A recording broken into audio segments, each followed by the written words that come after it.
کتاب اسلام میں بیوی کے حقوق کیا ہیں؟ برائے مہربانی مختصر وضاحت کریں۔ پہلا حق یہ ہے کہ اس کو کے لیے مناسب گھر کا انتظام کرے۔ سمجھتے ہو؟ جس طرح کا گھر اس نے اپنے خاندان میں دیکھا ہے، آپ کی آمدن بھی دیکھی جائے گی اور اس کا خاندان بھی دیکھا جائے گا، تو اس کے حساب سے مناسب سا اس کو گھر دیا جائے، گیس بجلی کا بل دیا جائے۔ اگر وہ ایسے خاندان میں ہے کہ ان خاندان میں ایئر کنڈیشن کے بغیر رہنے کا رواج نہیں ہے، تو آپ کو ایئر کنڈیشن کا انتظام بھی بولتے کیوں نہیں کرنا پڑے گا، کیونکہ قرآن کہہ رہا عاشروہن بالمعروف، تو ہر ایک کا عرف دوسرے سے مختلف۔ اگر وہ ایسے خاندان سے تھی کہ ان کے ہاں ایئر کنڈیشن کے بغیر لڑکیاں گھروں میں گزارا نہیں کرتی تھیں، ایسے خاندان سے آئی ہے، تو گھر میں آپ کو پراپر اے سی کا انتظام بھی بولو نا کر کے دینا پڑے گا۔ اگر وہ ایسے خاندان سے آئی ہے کہ جس خاندان میں لڑکیاں گھروں کے کام خود نہیں کرتی بلکہ نوکر رکھے ہوئے ہوتے ہیں، بعض بڑے مالدار لوگ ہوتے ہیں ان کے ہاں لڑکیوں کا کام سوائے میک اپ اور بیوٹی پارلر کے کچھ بھی نہیں ہوتا، وہاں سارے کام کس نے سنبھالے ہوئے ہوتے ہیں؟ خادموں نے، نوکروں نے، اتنے اونچے خاندان ہیں، تو پھر آپ کو اس کے لیے ملازم کا انتظام بھی، آپ اپنے حقوق، اپنی منہ سے آواز نہیں نکل رہی، شادیوں پہ بیان کرتا سارے نعرے لگائے۔ میں پشاور میں تھا، ایک نے نعرہ لگایا مفتی طارق مسعود زندہ باد، دوسرے نے کہا 4 شادیاں زندہ باد۔ مجھے بڑی ہنسی آئی، میں نے کہا الحمدللہ ان کے دماغ میں 4 شادیاں گھول کے ہم نے پلا دی، بس یہی بہت بڑا مقصد حاصل ہو گیا، ان کو کھوپڑی میں بیٹھ گئی یہ بات، نعرے لگ رہے ہیں بھائی اب تو آپ لوگ نہ لگائیں برائے مہربانی، بھائی ویڈیو نہ بنائیں، ٹھیک ہے؟ اچھا خیر، تو کیا تھا؟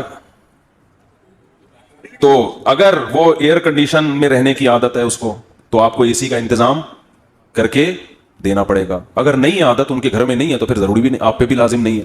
اگر ان کے گھر میں ملازم کام کیا کرتے تھے تو آپ کو ملازم کا انتظام کر کے دینا پڑے گا۔ اگر ان کے گھر میں رواج یہ تھا، اتنی اونچی فیملی ہے کہ بیویاں شوہروں کے لیے کھانا بولو نہیں پکاتی، بلکہ شوہر کے لیے بھی ملازم اور بیگم کے لیے بھی باہر سے، یہ سسٹم تھا، تو پھر آپ بھی اس سے کھانا بولتے کیوں نہیں پکوا۔ لیکن نارملی ایسا ہوتا نہیں ہے، نارملی درمیانے درجے کے جو خاندان ہوتے ہیں اس میں یہی ہوتا ہے کہ لڑکیاں گھروں کے کام کرتی ہیں، تو جس خاندان سے آئی ہے تو اس کو آپ کی خدمت بھی کرنی پڑے گی۔ سمجھتے ہو کہ نہیں سمجھتے؟ تو عاشروہن بالمعروف میں کیا دیکھا جائے گا؟ عرف کو، کہ اس لڑکی کے خاندان میں عرف کیا ہے۔ تو اسی وجہ سے کہتے ہیں کہ جب آپ شادی کرو تو تھوڑا سا اپنی حیثیت سے کم لوگوں میں کیا کرو، تاکہ آپ پر جو حقوق کا برڈن آئے وہ آپ آسانی سے ادا کر سکو۔ جب رشتہ لینے کے لیے جاتے ہیں تو دکان پکوڑوں کی ہوتی ہے، باتیں وہاں بیٹھ کے کروڑوں کی کر رہے ہوتے ہیں تاکہ ہائی پروفائل رشتہ ملے، یہ نہیں پتا ہوتا کہ اس کو افورڈ کرنا غریب آدمی کا کام نہیں ہے۔ تو جتنی چادر ہے نا اتنی چادر دیکھ کے پاؤں پھیلاؤ۔ سمجھتے ہو کہ نہیں سمجھتے؟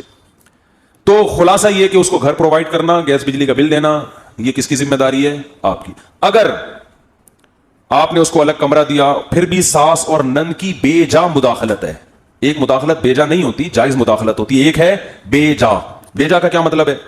جب چاہیں دیور صاحب آ کے کمرہ کھول کے اندر جھانک لیتے ہیں، بیگم بھابھی کیا کر رہی ہے، اس کا اپنا کوئی سیپریٹ کوئی لاکر ہی نہیں ہے، اس کا کوئی اپنی چیزیں رکھنے کا انتظام بھی نہیں ہے، جب چاہیں ساس خام میں، کبھی کبھار تو ہوتا ہے لیکن ہر وقت ہی اس کو کوئی اپنی پرائیویسی نہیں ہے، تو پھر مرد پر لازم ہے کہ اس کو اپنے والدین سے الگ گھر لے کر دے۔ سمجھتے ہو؟ بعض خاندانوں میں ایسا رواج ہے کہ دیور صاحب جب چاہے منہ اٹھا کے آ جاتے ہیں، وہ جس حالت میں بیٹھی ہوئی ہے اس کو شرم آتی ہے، سسر صاحب گھس آتے ہیں۔ بھائی بیٹی بھی جب جوان ہو جائے تو باپ ایسے داخل نہیں ہوتا بیٹی کے کمرے میں، تھوڑا سا نوک کرتا ہے، اس کو سمٹنے کا موقع دیتا ہے، اور گھسے چلے آ رہے، وہ کس حال میں بیٹھی ہوئی ہے، نہیں جی ہمارا گھر ہے۔ اس قسم کی انٹرفیئرنس اگر ہو رہی ہو تو یہ عورت پہ ظلم ہے۔ سمجھتے ہو؟ تو ایسی صورت میں اس لڑکی کے لیے آپ کو اپنے والدین اور رشتہ داروں سے الگ گھر لے کر دینا، بول لو نا، واجب ہے، کیونکہ اس پہ ظلم ہو رہا ہے ایک نوع۔ اور اگر اس طرح کا نہیں ہے حساب کتاب ہے، نارمل جیسے سب گھر رہتے ہیں، تو پھر الگ کمرہ اور سیپریٹ اس کو جو اٹیچ باتھ روم جو ہمارے یہاں ہوتا ہے اتنا پھر کافی ہے۔ لیکن اگر ظلم ہو رہا ہے اس کے اوپر دیوروں کی طرف سے، اس سے کام اتنا نہ لیا جائے جو اس کی حیثیت سے زیادہ ہو۔ بعض خاندانوں میں دیکھا ہے کہ 5 دیور ہیں، سب کے کپڑے دھونا ایک اکلوتی بھابھی کے ذمے، سب کا کھانا پکانا اس اکلوتی۔ دیہاتوں میں، گاؤں دیہاتوں میں بہت ہوتا ہے یہ، تو یہ بھی ظلم ہے۔ سمجھتے ہو کہ نہیں سمجھتے ہو؟ ایک عورت پہ ایک آدمی نے کہا میری بیوی 18 روٹیاں پکاتی ہے، ابا کے لیے، اماں کے لیے، بھائیوں کے لیے، بہنوں کے لیے، پھر اس کے بعد پھر دکان کے ملازمین کے لیے بھی۔ یار یہ تو ظلم ہے نا یار، اس ملازمین کے کام اس بیچاری سے کیوں لے رہے ہو آپ؟ تو یہ ہے نان نفقہ۔ دوسری بات یہ کہ اس کو ٹارچر نہ کرے ذہنی، ذہنی ٹارچر کا مطلب یہ ہوتا ہے بات تمیز سے کرے. گھر میں جب داخل ہو تو حضرت عائشہ فرماتی ہیں ہمارے نبی مسکراتے چہرے کے ساتھ داخل ہوتے تھے. آج بہت سے میاں جب گھر میں داخل ہوتے ہیں تو ایسا لگتا ہے چنگیز خان نے بغداد پہ حملہ کر دیا ہے. چنگیز خان نے کیا کر دیا ہے؟ بغداد پہ حملہ کر دیا اور بغداد کی اینٹ سے اینٹ بجا دی, خلافت کا خاتمہ کر دیا اس نے. تو جب آپ گھر میں آئیں تو کیسے؟ اور عورت کی بھی ذمہ داری ہے, جب یہ میاں آ کے مسکراہٹ دیے تو آپ نے بھی آگے سے مسکراہٹ کا جواب مسکراہٹ سے دینا ہے. وہ بھی جلی اور ٹھنی بیٹھی بھی ہوتی ہے, یہ کوئی ٹائم ہے آنے کا؟ وہ یہیں سے پڑھنا شروع ہو جاتا ہے.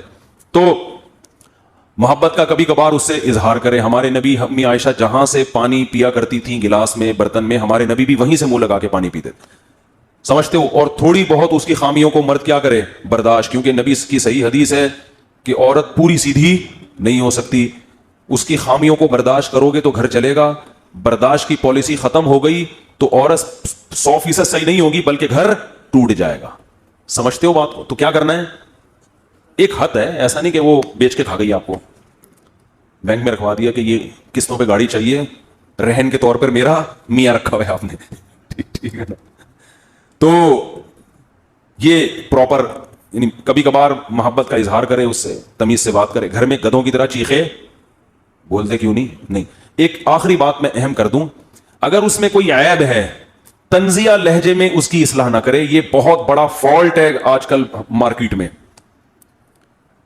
مثال کے طور پر کھانا نہیں پکانا آتا تو اس کا طریقہ یہ ہے کہ تم نے کھانا بہت اچھا بنایا ہے, تھوڑا سا یوٹیوب پہ سرچ کرو اور اچھا بنا سکتی ہو, آئی بس. لیکن ہوتا کیا ہے, تمہارے ماں باپ نے کھانا پکانا نہیں سکھایا تمہیں, یہ کیا بنا کے لے آئی. اور سانسیں یہ کام ماشاءاللہ, سوائے ان سانسوں کے جو میرا بیان نہیں سن رہی, سوری, جو میرا بیان سن رہی ہیں, الٹا ہو گیا,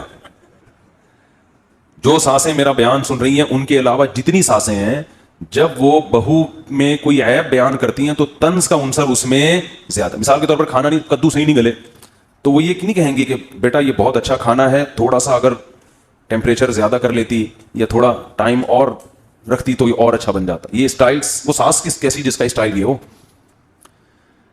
وہ پھر ساس نہیں ہے. اس کا اسٹائل یہ ہوتا ہے, لگتا ہے تمہارے ماں باپ نے تمہیں کدو پکانا بھی نہیں, اب یہ بھی ہمیں ہی کرنا پڑے گا. وہ جل بھن کے نا اس کے دھواں نکلنا شروع ہو جاتا ہے بہو کے, یہاں سے اختلافات کا آغاز شروع.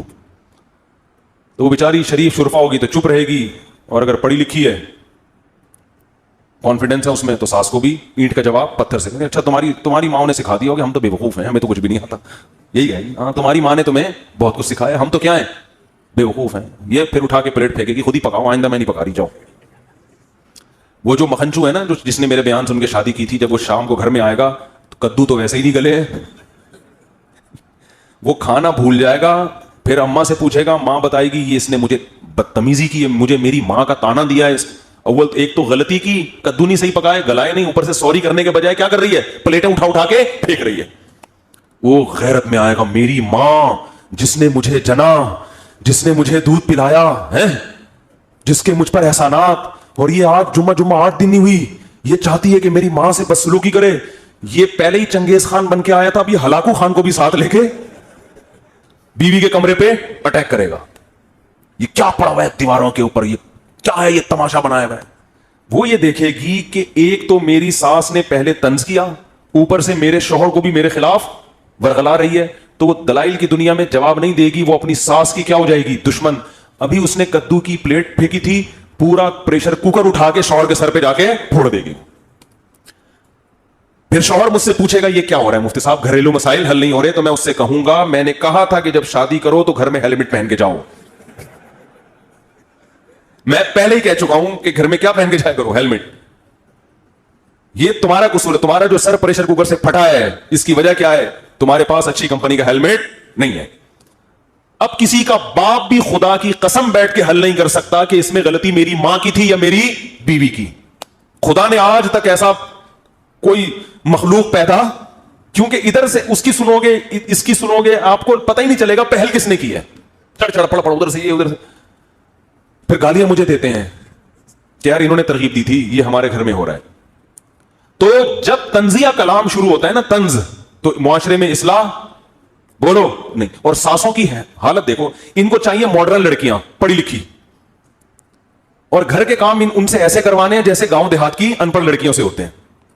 تو جب ماڈرن لڑکی لاؤ گے تو وہ شکر کرو کدو گلاتی, جتنے گلائے ہیں اتنے بھی نہیں گلاتی ہوں. تو اگر یہی تھا تو آپ لے آتی کسی دیہاتی کو, اپنی بھتیجی کو, اپنی بھانجی کو, وہ جو بیچاری کہیں رہتی ہے دیہات کی اچھی بھلی خدمت گزار, اس کو لے کے آتے. تو اس لیے جب ایسا معاملہ ہو رہا ہو تو ہم کہتے ہیں بھائی بیگم کو ماں سے کیا کر دو, بولو الگ کر دو. پھر ماں سے بھی محبت سے ملو اور بیگم سے ملو, ان کا آپس میں کنیکشن نہیں ہونے دو. اما کو تھوڑے تھوڑے دنوں میں بلایا کرو, بیگم کو بولا کرو کدو گلاؤ, میں خود چیک کروں گا گلے کہ نہیں گلے. اما کی خدمت کرو, اما یہاں آئیں گی, پھر اما اپنے گھر میں, ہم اپنے گھر میں. روزانہ خود اما سے جا کے مل لیا کرو. یہ تو حقوق ہیں. آگے میرے بھائی میاں کے بھی حقوق ہیں کچھ, وہ پھر کبھی بیان کروں گا. میاں بیچارے, ہم خود ایک میاں ہیں ہمارے بھی کچھ حقوق ہیں. اچھا بھائی مفتی صاحب, اگر الٹے ہاتھ سے کھانا کھانے سے شیطان کے پیٹ میں جاتا ہے تو سگریٹ الٹے ہاتھ سے پینے سے کس کے پیٹ میں جائے گی, کس کے پھیپڑوں میں جائے گی؟ شیطان اگر سگریٹ پیتا نا تو اتنا ایکٹیو نہ ہوتا. سگریٹ الٹے ہاتھ سے پیو, سیدھے ہاتھ سے آپ ہی کے پھیپڑوں میں جائے گی. یہ پھر وہی سوال ہے زوجہ کے حقوق, یہ بتا چکا ہوں.